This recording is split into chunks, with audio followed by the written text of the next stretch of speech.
Greetings, my champions of the light, and welcome to Oathbound, the classic challenge where we must reach level 60 while doing battle with only worthy foes. And by worthy foes, I mean we can only do battle with orange level enemies, and all the while we must maintain our sacred oath. We must ignore lesser creatures. We must only do battle with worthy foes. And we must never bring dishonor to ourselves. We begin our journey in Stormwind City. I had best check the mailbox, and what do you know? A healthy dose of coin. Over 1.5 gold. From all of the ores and herbs that have sold over the past week. So now I can level my herbalism skill points all the way to 150. And we had best not leave out mining, my friends. And as we begin traveling to the gates of the city, an unseen individual tries to get me to sign their guild charter, and I for one am happy to oblige. And when I do find out who this individual actually is, simple wave is all that is needed to convince this friendly Draenei to unprompted trade me 10 gold coins. That's right, my friends, 10 gold for literally doing nothing. It really does put in perspective all that time I spent collecting ores when all I needed to do was just approach someone and stand beside them expectantly. But as I leave the Stormwind gates, that won't stop me from doing my due diligence and leveling my mining skill. For if I perish, my friends, I will surely need the coin to continue our adventures.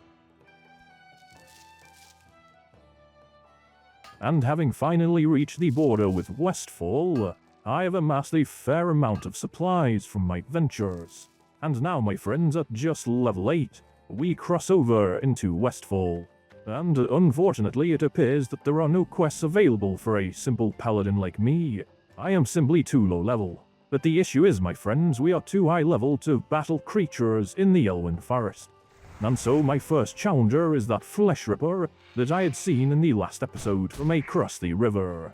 I may not be able to do any of these quests, but there's nothing stopping me from collecting the quest items ahead of time. However, my friends, as I do battle with a level 12 Gjortusk boar, I soon realize that I may have bit off more than I can chew. You see, my friends, my armaments, my level 5 equipment at that, does not scale very well against these post-level 10 threats. And as I do battle with some simple Murloc raiders on the coastline, I soon deplete my limited reserves of healing potions. And shortly after sacrificing my last potion, I am forced to retreat as I finally get the message when a skull-level Murloc runs to the location of right where I was standing just moments ago. I almost lost everything, which would be a real shame, as at this point in the video, I had not created the Wheel of Doom as I had promised in the last episode. But I promise you, my friends, you will see the fruits of my labor soon enough. Realizing that without my healing potions, I am no match for the level 12s, I opt to instead do battle with the limited number of level 11s like these coyotes, half of which are unattackable for a paladin like me.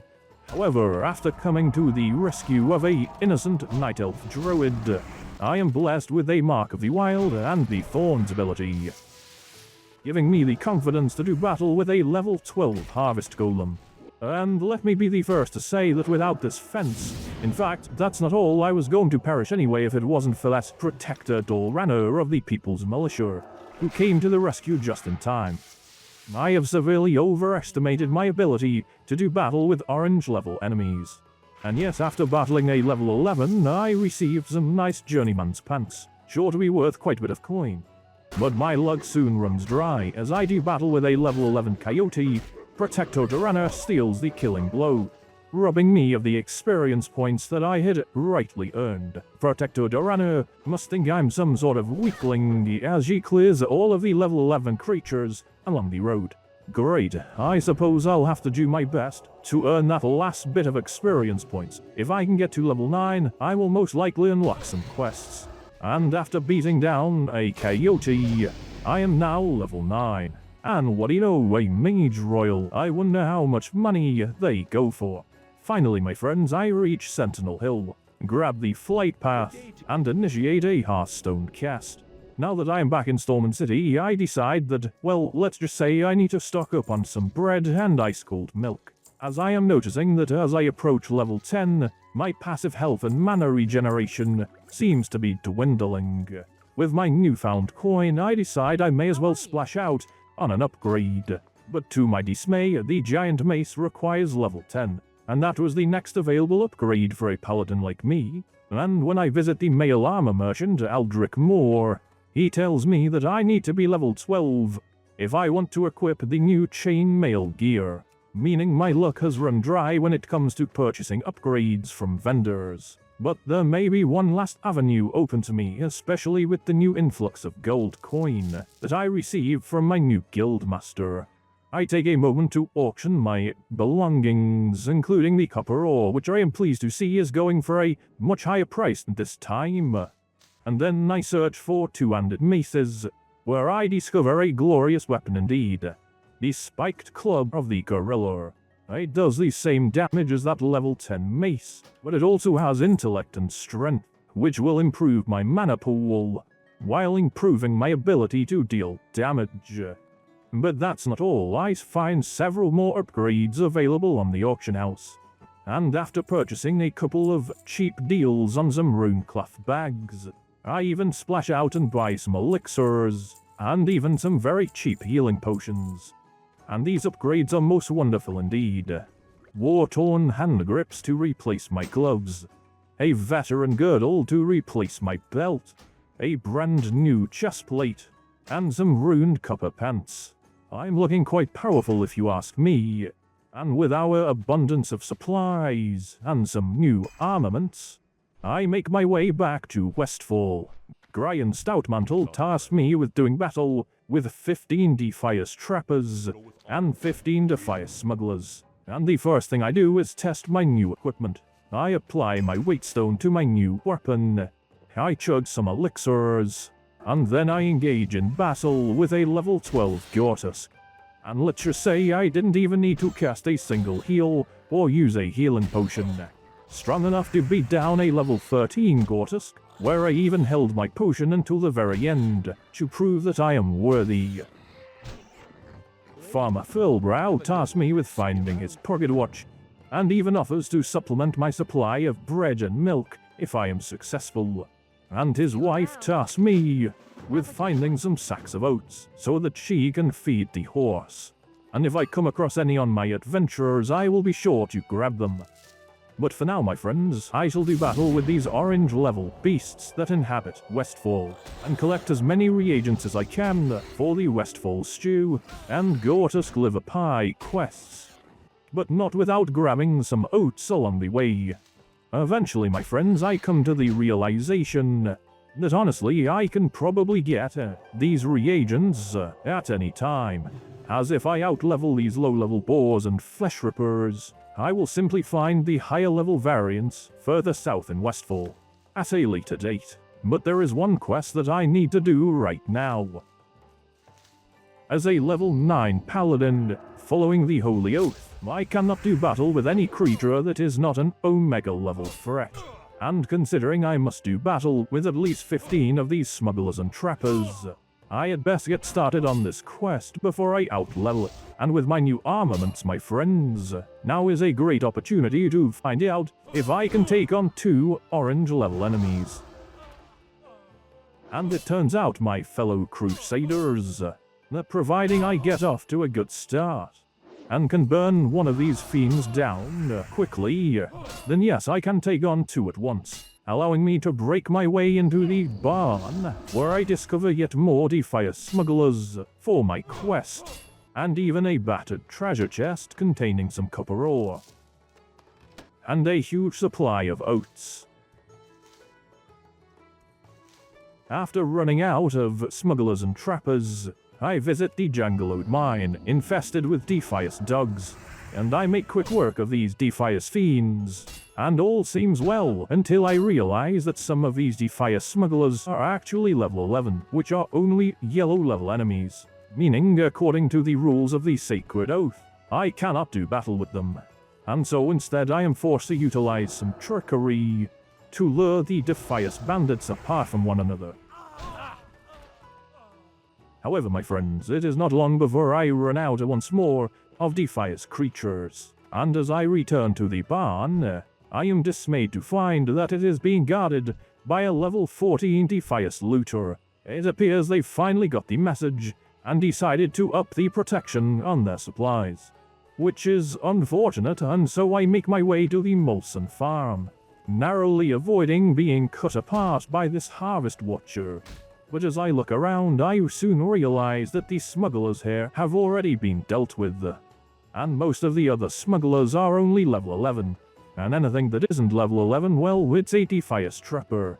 I desperately search for more enemies to do battle with. I need to get 7 Defias smugglers before I level to level 10, or I will be physically unable to finish this quest. Now, my friends, you might be wondering why this even matters. Surely I could just abandon the quest if it really came down to it. But the problem is, you see, this is the first quest in a chain of bandit-killing quests, and it would be a real shame if I wasn't able to follow through, as then I would be unable to do the follow-on activities that are very rewarding and very lucrative. And so, for the first time in as far as I can ever remember, I really do not actually want to level right now. Fortunately, I do find another smuggler in the tree line. It appears they are trying to hide from me. They must realize that I am specifically targeting them. I have no choice sometimes to do very daring maneuvers, and with less than 4 bars of experience points before I level, I desperately search the Jasperlode mine one last time, to no avail. But then, my friends, I noticed that inside the barn, there is a Defias smuggler. I'm going to have to do something very crazy. And let's just say it's a very close battle, where I am forced to utilize all of my abilities just to survive. And although I am able to take down the Defias trapper, if the looter hadn't given up right then and there, I would surely have perished. But we are not out of the woodwork yet. I then make haste towards the barn, attempting to lure the smuggler away from his bodyguard. But he's more interested in throwing knives at me, while his looter friend stabs me in the back several times. And after barely surviving the encounter, I realize there is only one way I am going to do this. I must take on in a 1v1 a red level threat. That's right, my friends, I am going to do battle with a creature of 5 levels higher than myself. Unfortunately, it turns out I must have been lucky, because I am able to achieve victory. And I enter the barn and slay that smuggler. And with now just over 2 bars of experience points remaining until I am level 10, I still need to claim victory over 1 more Defias smuggler before I am too high level to proceed with this quest. And finally, my friends, I find the last Defias smuggler, and he has no idea how desperate I am to slaughter him. In the name of the light, of course. And as if fate itself decided to slap me in the face, as I am mining a copper ore, I receive a throwing knife to the back from a level 12 Defias smuggler. You can't make it up, my friends. Although I have heavily edited this video, I had spent a large amount of time searching for the last few smugglers. Anyway, my friends, I decide that before I finish up here, I am going to beat down some more of these Westfallian beasts, as I am aware that soon they will no longer be orange level challenges, and I want to grab as many supplies as I can before I level. Finally, I achieve victory against a level 13 boar, and I am now level 10. We hand over the quest to Brian Stoutmantle, and he is most pleased indeed. And as promised, he asks me now to do battle with the Defias pillagers and Defias looters, the next stage of the Defias hunting quest. And while I'm at it, I may as well collect these red leather bandanas for Scout Garlean, and he promises me some very nice boots if I am successful. Quartermaster Lewis tasks me with delivering a letter to Thor the Griffin Master, and I oblige, and although I could hand over the sacks of oats, and the pocket watch that I had sneakily obtained earlier, while Blenny Blanco was out shopping. I decide that I do not want to level too quickly. Some of those Defias looters and pillagers are potentially level 13, and I don't want them to become unattackable targets to my holy wrath. And so I had best hold on to them for the time being, my friends. We can surely turn them in all at once when I need a boost of experience points.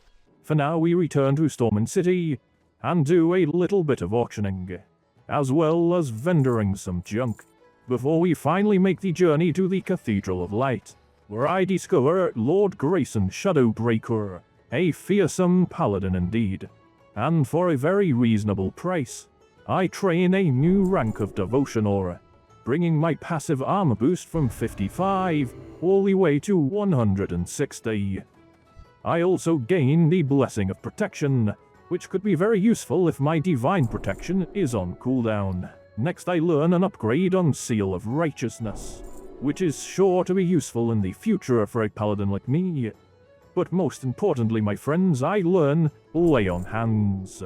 It has a 1 hour cooldown, and for good reason. Casting the Lay on Hands summons the full power of the light, and drains you of any mana that you had to restore you to maximum health.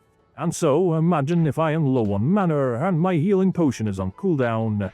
I could activate the Lay on Hands at least once per hour, as a last resort. Now, my friends, I had promised you earlier that I would have the Wheel of Doom up and running, after the vast majority of you voted to include the Wheel of Doom, to determine our punishment if we are to perish once more. And my friends, I am pleased to reveal the Wheel of Doom, made by yours truly. Every time we perish, I will have to spin the wheel, and depending on where it lands, I will have to delete all of the items in that section. If we land on purple, I must delete all of my weapons, trinkets, relics, and cloak. If we land on green, I must forfeit my belt, gloves, bracers, and both rings.